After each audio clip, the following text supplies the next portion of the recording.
Opa, e aí pessoal, beleza? Eu me chamo Marcelo Yutaro, eu sou estudante do curso de Ciências Biológicas da UFSC e na videoaula de hoje nós vamos estar falando a respeito das bactérias, certo?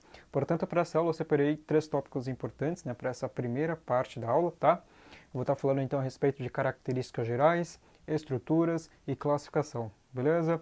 Eu pretendo estar fazendo uma segunda parte da aula, falando a respeito de metabolismo e reprodução bacteriana, mas isso fica para um segundo vídeo, para esse vídeo não ficar tão longo e exaustivo. Fechou? Sem mais enrolação, A aula se inicia depois da vinheta, ao som de anuros.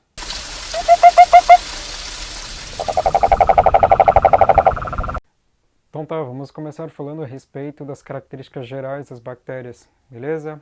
Bom, juntamente com as cianobactérias, com as árqueas, as bactérias elas são pertencentes a um reino que a gente chama de reino Monera. Tá aí, beleza.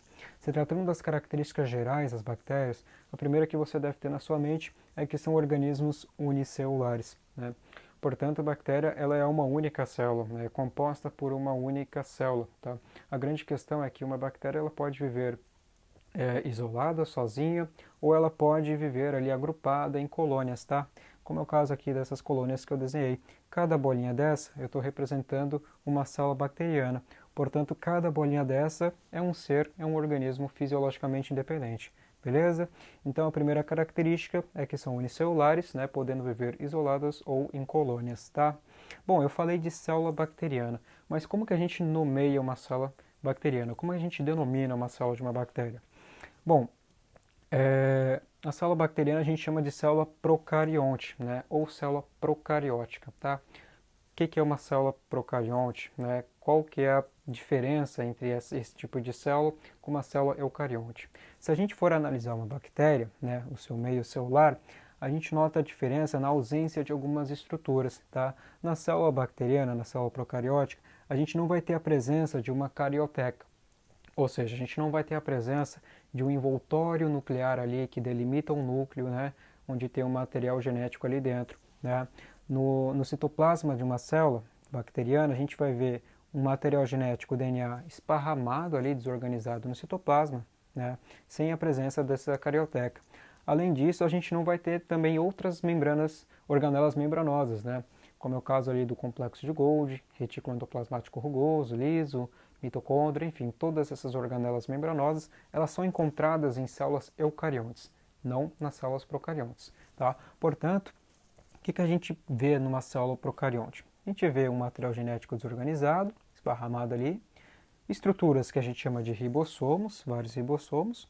Vamos ter aqui uma membrana plasmática e uma parede celular, Basicamente, de forma geral, é isso. A gente vai falar mais a respeito de estrutura mais para frente ao decorrer da aula. Opa, eu estou interrompendo essa parte da aula aqui rapidamente porque eu acho interessante estar mostrando para vocês uma diferença bem notável, de tamanho entre uma célula procarionte para uma célula eucarionte, tá? Bom, no caso dessa foto, é uma foto que eu tirei, durante a aula de biologia celular lá na faculdade, tá? Eu tirei a foto do microscópio e são células da minha mucosa bucal, Eu coletei uma amostra da minha mucosa bucal, coloquei numa lâmina e observei no microscópio, E o que eu vi foi isso, Tá? Percebe-se que aqui é a minha célula da minha mucosa, Temos o citoplasma, temos o núcleo da minha célula.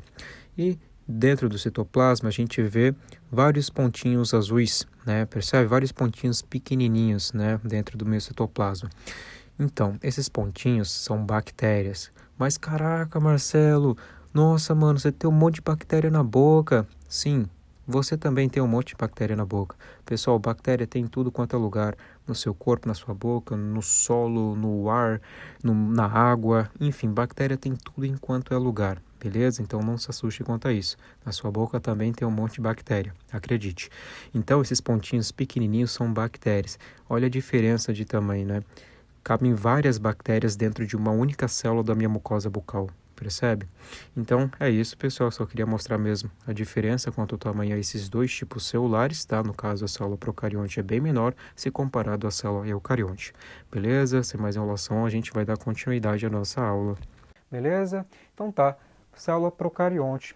Uma outra característica é que as bactérias elas podem ser autotróficas ou heterotróficas, tá? As bactérias autotróficas, auto significa que se refere à autonomia, a capacidade de fazer algo sozinho. Portanto, as bactérias autotróficas, elas são capazes, né, elas possuem autonomia para sintetizar, para produzir o seu próprio alimento. Mas quando a gente está falando de alimento, a gente está se referindo a moléculas, a compostos orgânicos, como por exemplo a glicose, né?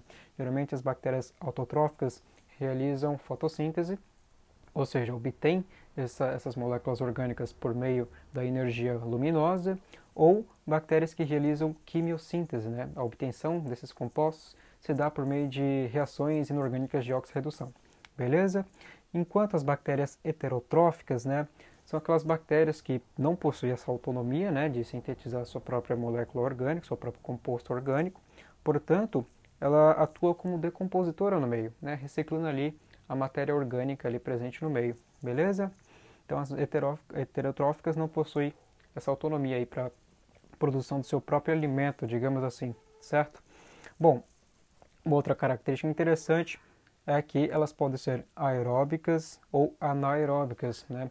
Ou seja, as bactérias aeróbicas são aquelas que o crescimento se dá no ambiente, no meio ali, com a presença de oxigênio, tá? Enquanto as bactérias anaeróbicas, né, a proliferação, o seu crescimento não se dá sem a presença de oxigênio, tá?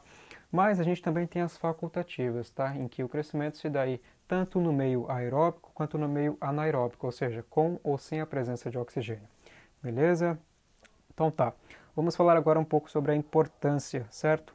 Bom, a primeira importância aí que tu deve destacar é a importância ecológica desses organismos, né? Ou seja, como eu falei anteriormente, as bactérias elas são decompositoras, certo? Ou seja, elas atuam, né, na decomposição, na reciclagem de matéria orgânica presente no meio.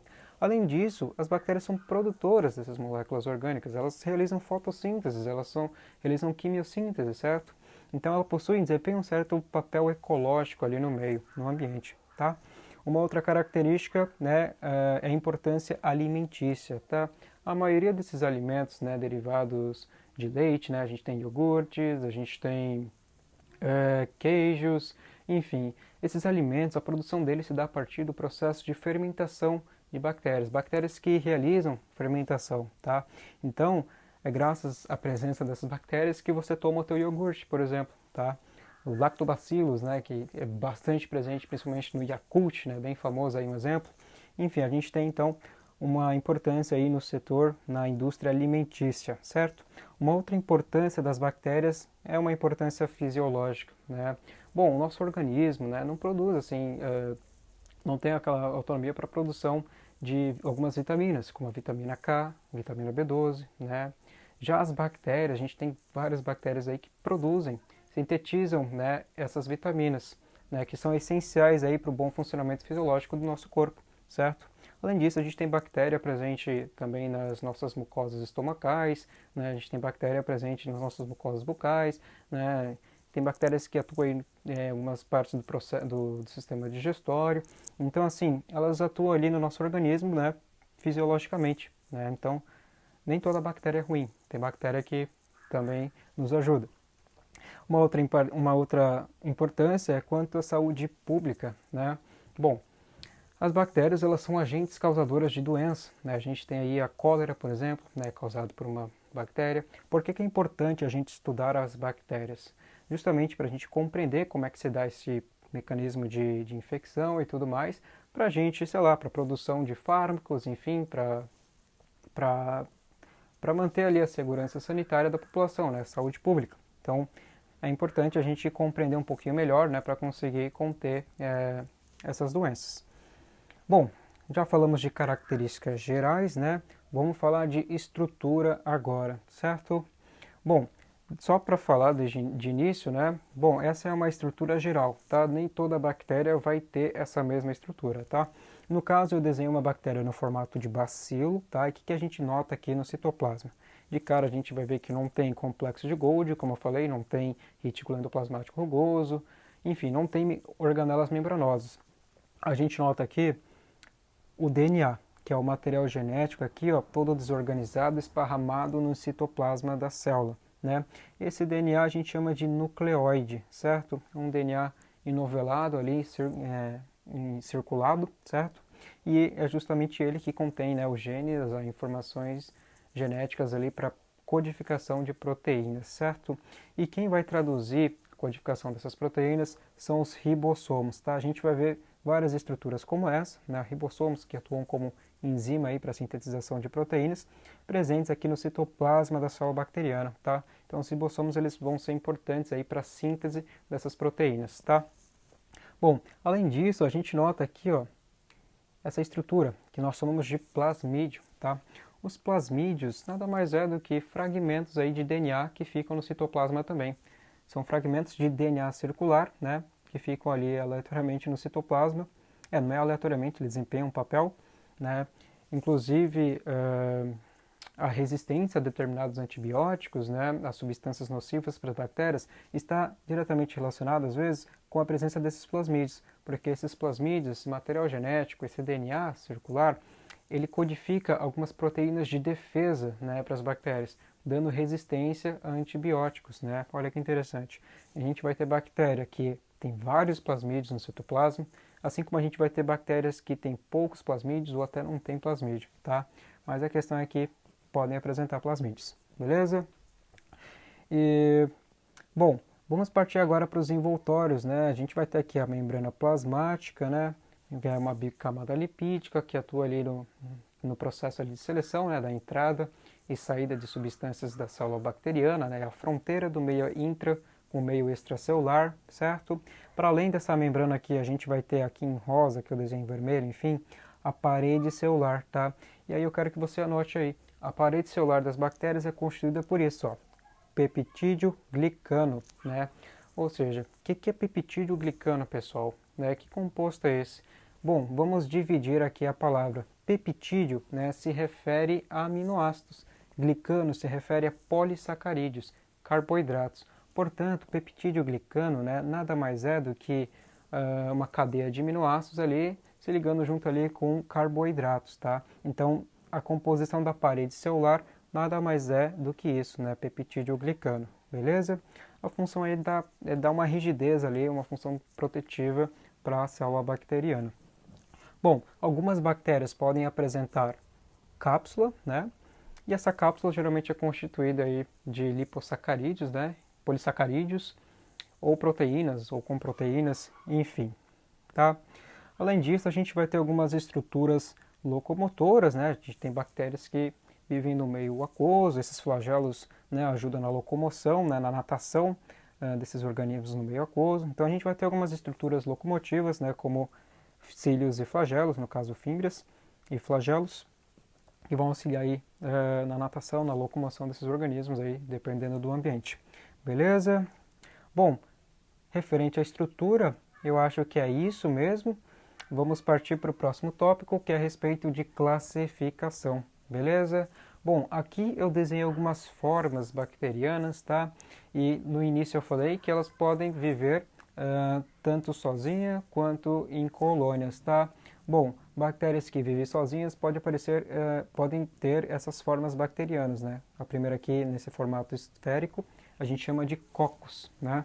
Como exemplo, a gente tem a Chlamydia trachomatis, né? É uma bactéria na forma de cocos que ela causa uma doença que é sexualmente transmissível, né? Geralmente atua como agente infeccioso na região da uretra, dos órgãos genitais ali, beleza? Chlamydia trachomatis é um exemplo de uma bactéria na forma de cocos. Essa aqui em formato de vírgula aqui, né, a gente chama de vibrião. Um exemplo de bactéria que apresenta esse formato de vírgula, vibrião, é o Vibrio cholerae, ou o vibrião colérico, né? Essa bactéria ela causa uma doença que a gente conhece como cólera, tá? E quando ela infecta, ela atua ali no intestino delgado, né? Causando como principal sintoma diarreia, forte diarreia, tá? Bom, a transmissão, a principal causa, né, dessa doença se dá por meio da ingestão de alimentos e principalmente água contaminada por esse organismo, tá? Portanto, locais com baixo saneamento básico, né, com falta de tratamento de água, esgoto, são locais, digamos que, propícios para a proliferação dessa espécie de bactéria, né, Vibrio cholerae. Beleza? Essa daqui no formato de bastão, a gente chama de bacilo. Uma bactéria na forma de bacilo, a gente tem um clássico, mais um clássico exemplo dos lactobacilos, tá? Os lactobacilos, eles estão presentes aí em diversos alimentos derivados de leite, né? Inclusive numa bebida bem famosa lançada no Japão, acho que todos conhecem, a Yakult, né? A Yakult é preparada a partir de leite fermentado com lactobacilos vivos, tá? E esses lactobacilos também eles são muito importantes, pois eles atuam na nossa microbiota, na nossa flora intestinal, inclusive combatendo outras bactérias que são consideradas ofensivas a gente, mantendo ali um bom funcionamento do nosso sistema digestivo, beleza? Lactobacilos. Num formato em espiral, espirilo, né? No formato espiril, nós temos as bactérias do gênero Leptospira, né, que são um gênero de bactérias causadoras de uma doença que nós conhecemos como leptospirose, tá? Como ocorre a transmissão da leptospirose, pessoal? A transmissão da leptospirose ocorre por meio do contato, né, com a urina de animais infectados por essas bactérias, geralmente ratos, tá? Geralmente a urina de ratos é um grande fator de transmissão aí para causar essa doença que nós conhecemos como leptospirose. Beleza? Leptospira. Aí a gente tem os arranjos, as colônias, né? Dois cocos, nós chamamos de diplococos, né? 4 cocos ali no formato meio de cubo, a gente chama de sarcina, né? Isso aqui é uma sarcina. 2 bacilos, diplobacilo, né? Aqui agora a gente tem um streptobacilo, strepto referente à fita, né? Então, ó, streptobacilo. A gente tem um estafilococcus, aqui parece um cacho de uva, né? Temos também um streptococcus, né? Formato de fita, só que na forma de coccus, certo? Então aqui algumas formas aí de colônias bacterianas, tá? Vamos partir para outro tipo de classificação, e essa classificação eu digo que é a mais importante que você deve ter no seu caderno anotado, tá? Que é a classificação com base na coloração de Gram, tá? Em que consiste esse método, né? Quando a gente vai analisar uma bactéria no laboratório, você aplica um corante, algumas bactérias elas vão apresentar uma cor violeta mais forte e outras bactérias vão apresentar uma cor violeta mais fraquinha, mais clarinha, tá? O porquê dessa variação quanto à coloração, pessoal? Essa variação ela está relacionada diretamente com as estruturas dessas bactérias, tá? Nas bactérias gram-positivas, né, o que a gente percebe nas estruturas, tá?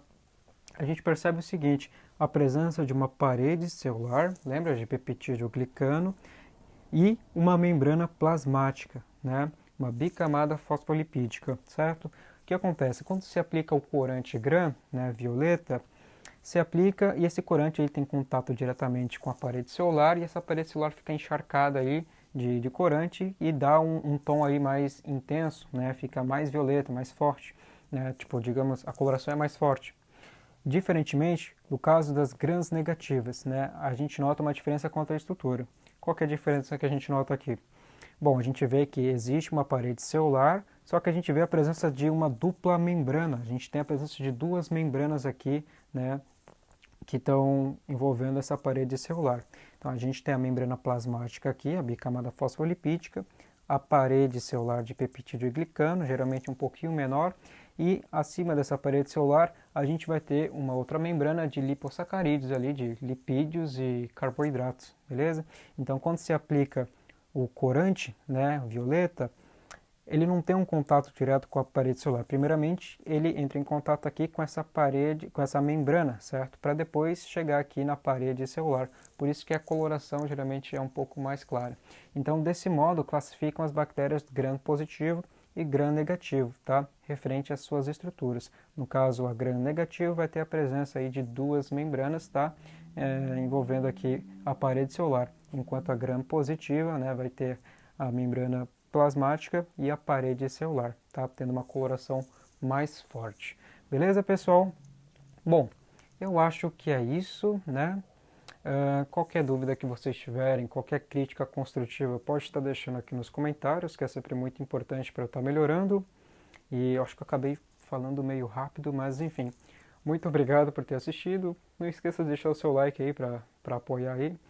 E, enfim, eu vou gravar uma segunda parte da aula, né, falando sobre metabolismo e reprodução bacteriana. Fechou? Conto com o apoio de vocês. Aquele abraço e até mais.